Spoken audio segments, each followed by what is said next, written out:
Opinion টাইমসে আপনাদের সকলকে স্বাগত। আমি এআই সাহেব রয়েছি আপনাদের সাথে। অগ্নিগর্ভ বাংলাদেশ চাপে পড়ে সোমবার বাংলাদেশে হাসিনা সরকারের পতন ঘটেছে। পদত্যাগ করতে বাধ্য হয়েছেন বাংলাদেশের প্রধানমন্ত্রী শেখ হাসিনা। দেশের আম জনতার লাগাতার বিক্ষোভে পরিস্থিতি নিয়ন্ত্রণে বাইরে চলে যাওয়ায় ইস্তফা দিয়েই দেশ ছেড়েছেন। বর্তমানে গোটা দেশের নিয়ন্ত্রণ রয়েছে সেনাবাহিনীর হাতে।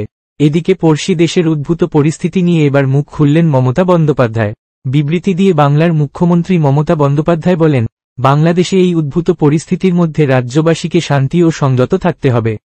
সাধারণ মানুষকে আমি শান্তি ও সংযম থাকার অনুরোধ করব। এই নিয়ে কেউ কোনো প্ররোচনায় পা দেবেন না। এটা দ্বিপাক্ষিক ব্যাপার। কেন্দ্রীয় সরকারের নির্দেশ মতো কাজ আমরা করব। মমতা বন্দ্যোপাধ্যায় আরও বলেন, সবাইকে শান্ত থাকতে অনুরোধ করছি। গোটা বিষয়টা ভারত সরকারের অধীনে। কেন্দ্র এই নিয়ে যা সিদ্ধান্ত নেবে আমরা মেনে চলব। পাশাপাশি সোশ্যাল মিডিয়ায় পোস্টের ক্ষেত্রে বিজেপি নেতৃত্বকেও সতর্ক থাকতে হবে বলে পরামর্শ দিয়েছেন বাংলার মুখ্যমন্ত্রী। তিনি বলেন, বিজেপি নেতাদেরও বলছি, এমন কিছু পোস্ট করবেন না। অনেক বিজেপি নেতাই ইতিমধ্যে পোস্ট করেছেন। আমি বলবো, হিংসা, প্ররোচনা ছড়াবেন না কেউ।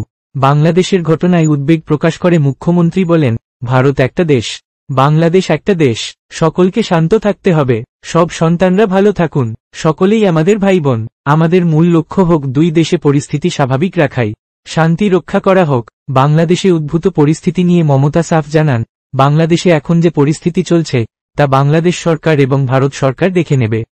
এই বিষয়ে কেন্দ্র যা বলবে আমরা সেভাবেই কাজ করব। নিজের দল ও রাজ্যবাসী সহ বিরোধীদের উদ্দেশ্যে পরামর্শ দিয়ে মুখ্যমন্ত্রীর বার্তা, সমস্ত রাজনৈতিক নেতা এবং সকল জনগণকে অনুরোধ করছি, দয়া করে এমন কিছু পোস্ট করবেন না যাতে এখানকার সাম্প্রদায়িক সম্প্রীতি নষ্ট হয়। সাম্প্রদায়িকতার মূলক আচরণ করবেন না এবং আইন হাতে তুলে নেবেন না। যারা বিপদে পড়বে আমাদের ভাই বোনেরা, কারণ এখনো অনেকে আছে। আমরা সেটা গভর্নমেন্ট অফ ইন্ডিয়া এবং গভর্নমেন্ট অফ বাংলাদেশ সেটা দেখে রাখছি। গভর্নমেন্ট অফ ইন্ডিয়া যেভাবে বলবে আমরা সেভাবে করছি।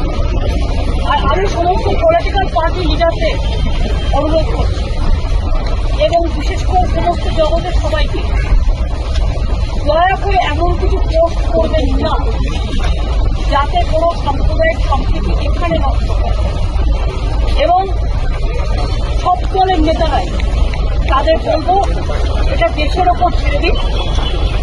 দেশে আমাদের সরকার আছে, তাদের উপর ছেড়ে দিন। এখন এই পর্যন্ত। নজর রাখুন, সঙ্গে থাকুন ওপিনিয়ন টাইমস। ওপিনিয়ন টাইমসে আপনাদের সকলকে স্বাগত।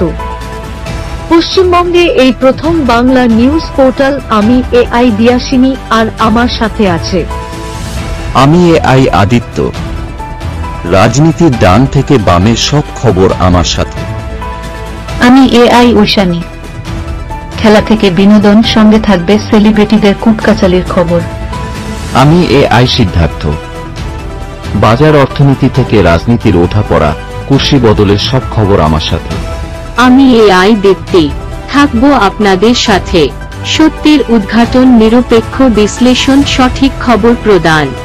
সঙ্গে থাকুন, দেখতে থাকুন ওপিনিয়ন টাইমস।